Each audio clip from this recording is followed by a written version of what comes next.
안녕하세요. 인간관계에 대해 철학하기 35번째 시간입니다.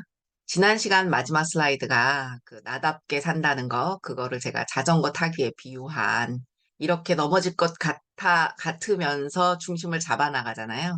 나의 중심을 잡아나가면서 살아가는 거죠. 중심이 늘 잡혀 있는 거는 아니고요.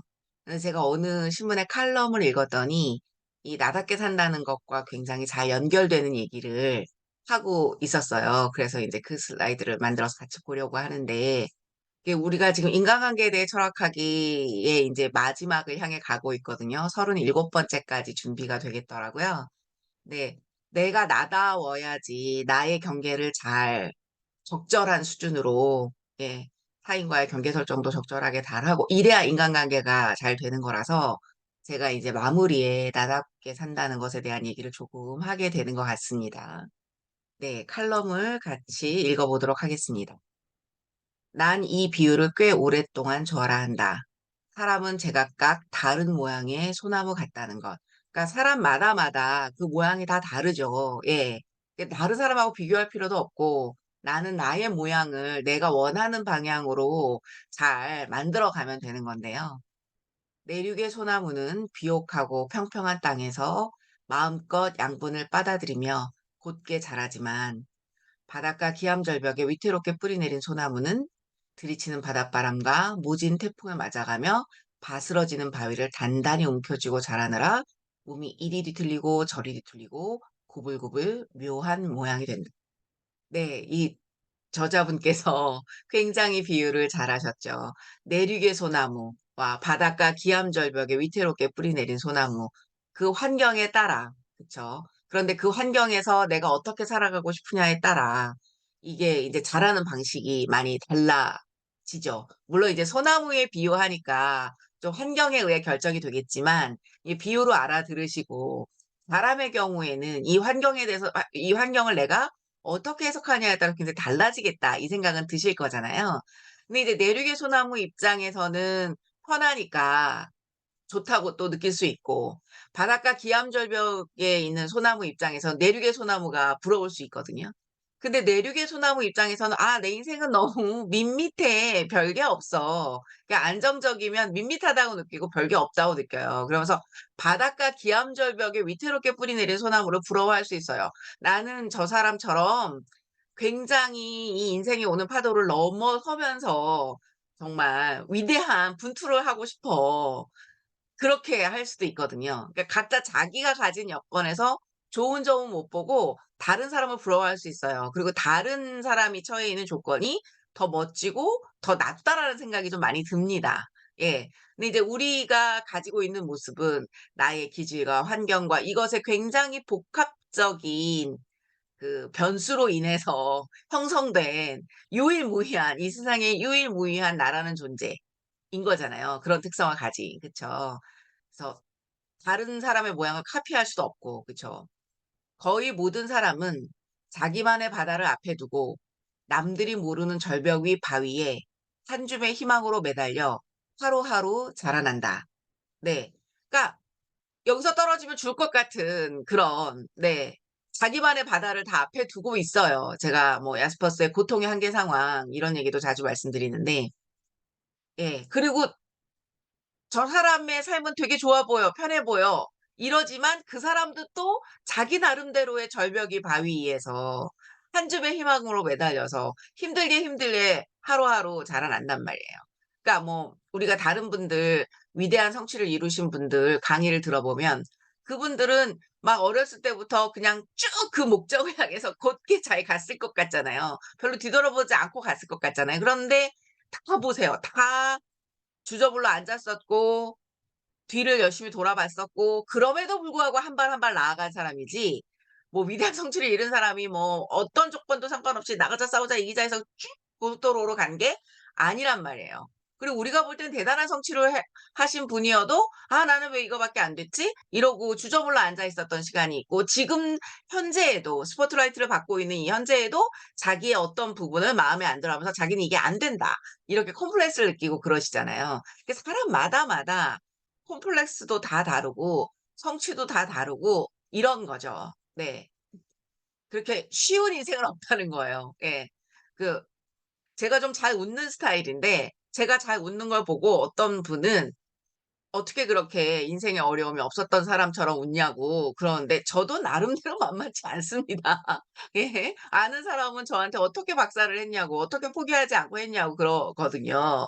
예. 그래서 뭐 '박사학위를 가진 사람 중에는 쪼끔 겪었나?' 싶긴 하죠. 근데 뭐 제가 인생의 수많은 그 파도를 겪으신 정말 많은 분들에 비하면 그래도 어쨌든 학위를 포기하지 않고 할 수 있었다는 측면에서 운이 좋았던 측면이 분명히 있을 거예요. 그쵸? 네. 근데 이제 저도 다른 박사님들하고 비교하면 좀 되거든요. 그러면 '다른 박사는 안 그런데 왜 나만 이래?' 뭐 "총장 딸아들이어야지 교수가 된다." 이런 소리까지 있는데 '왜 나는 총장 딸아들이 아니야?' 이렇게 원망하느라고 제가 날을 셀 수는 없지 않겠습니까? 네. 각자의 바다는 다 다르고요. 각자가 느끼는 절벽이 또 다 다릅니다. 예. 배우자가 굉장히 잘해 주는데도 본인은 굉장히 절벽 위에 있는 것처럼 느낄 수 있습니다. 그 사람마다 고거를 해석하는 방식이 다 달라서 그래요. 예. 그리고 남들은 좋다고 여기는 거를 자기는 그걸 되게 불편하게 여기고 힘들어할 수 있거든요. 이게 참 사람마다 다른데 이거를 굉장히 이 칼럼니스트 분께서 잘 표현해 주신 것 같아요. 예. "홈즘의 희망으로 매달려서 하루하루 살아내는 거죠, 우리 모두가." 그쵸? 항상 평화로웠던 누구라도 어느 때든 그 바다와 낭떠러지 끄트머리를 만나는 날이 온다. 그러니까 인생 내내 평화롭기만 한 사람 없단 말이에요. 예. 그런 곳에서 성장하며 만들어진 비틀리고 구부러진 자신의 모습이 불만족스러우면 너른 구릉의 솔숲에서 자란 고든 소나무와 자주 비교하게 된다. 네. 비교 우리가 많이 하게 되죠. 그러나 누구에게도 완벽히 충족되는 환경은 없으며 누구에게도 꿈꿔 보지 않은 먼 땅이 없지 않다. 예. 그러니까 되게 좋은 조건인 것 같은데도 우리는 거기서 되게 안 좋은 면들을 생각해 내거든요. 그걸 불편하게 여깁니다.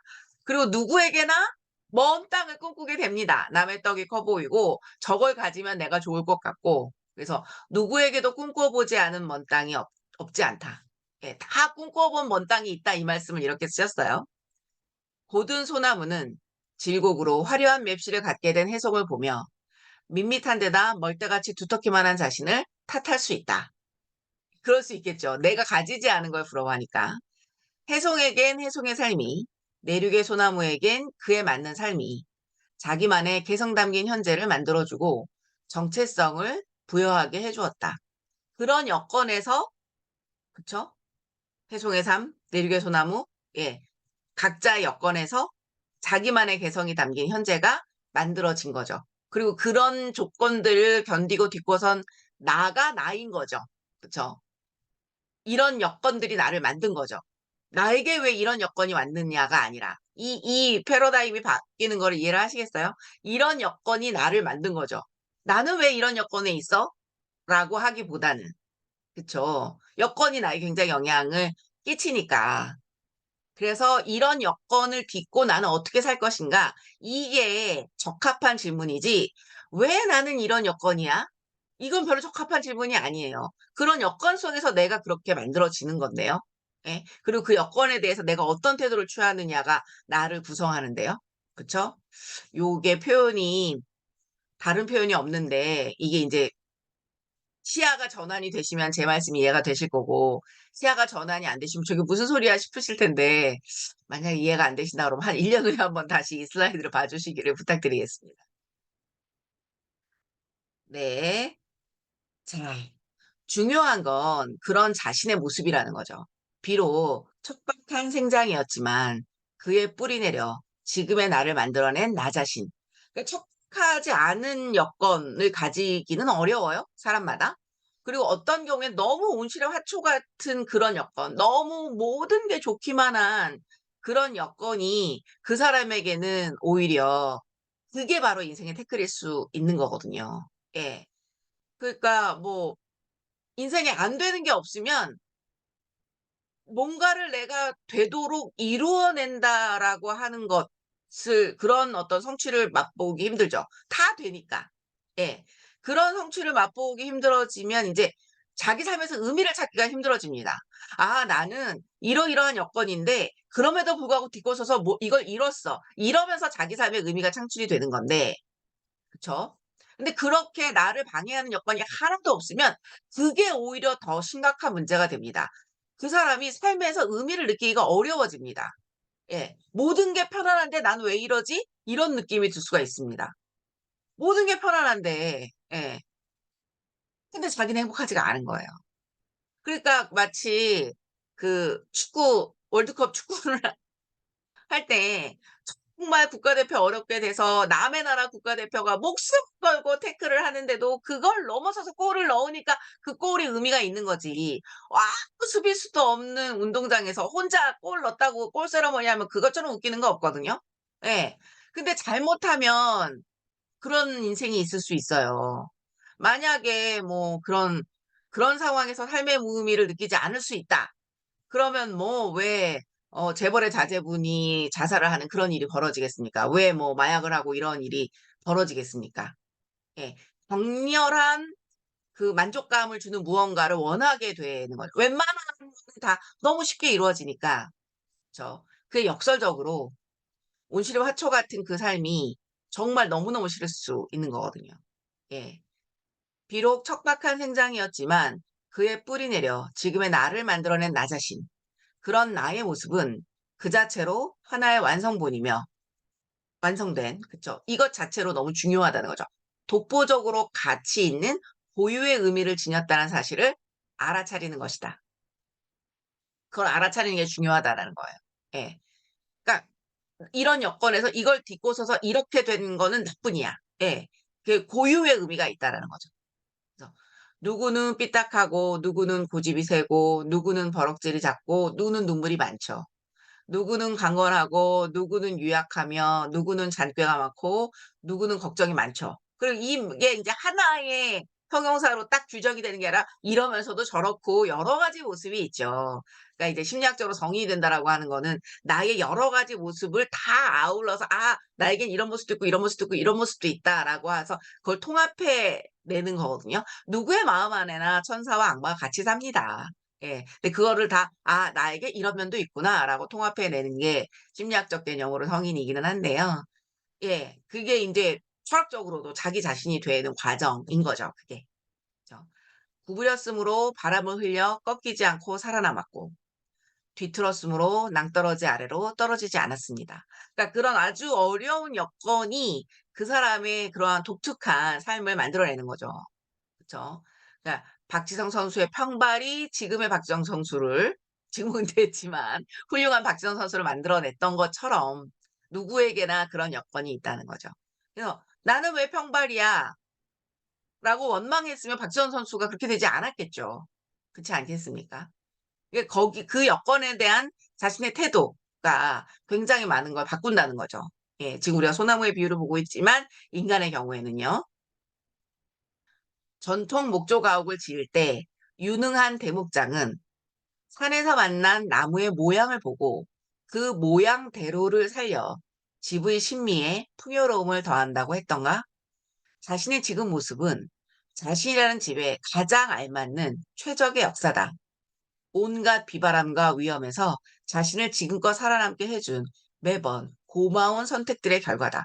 나를 지금까지 만들어 온데 내 수많은 선택들이 나를 구성해 왔잖아요. 어떤 경우는 잘못된 선택이었다고 후회를 하기도 하고. 그렇지만 또 후회를 잘해서 '아 그럴 때 그렇게 선택하면 어떤 문제가 생기는구나.' 이런 걸 깨달아서 '다음엔 그러지 말아야지.' 이것도 나에게 자양분으로 남았잖아요. 그러니까 그 모든 게 다 경험이고 자양분이 된 거죠. 그런데 인제 그런 거를 실패했다 후회하고 후회에만 너무 빠져 있거나 그러면 자양분이 안 되죠. 내가 파괴되죠. 근데 이제 이전의 경험들을 자양분으로 삼으면 많이 달라지죠. 그래서 나를 지금 나이게끔 만들어 준 매번 고마운 선택들의 결과. 그러니까 고맙다라고 하는 건 뭐예요? 설사 후회가 된다 하더라도 그 나름대로의 가치와 의미가 있는 그쵸? 그러므로 그 자체만으로 충분히 아름답다는 수식어를 붙일 만하다. 예 문장 정말 잘 쓰셨죠. 예.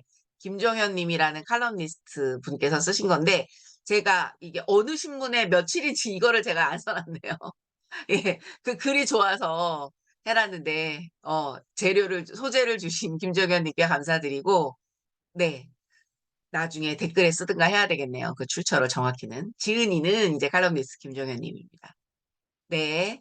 그 자기 자신으로 산다라고 하는 게 남들하고 비교할 수도 없고 나만의 유일무이한 그런 조건을 딛고선 나만의 모습이다. 이런 말씀 드리고 싶었습니다. 그래서 그런 여건 중에서 뭐 넘어질 뻔도 하고 때로 넘어지기도 하고 다시 이 자전거 바퀴를 굴러야 되고 이러지만 그 모든 자전거 바퀴의 궤적이 나를 구성하는 거죠.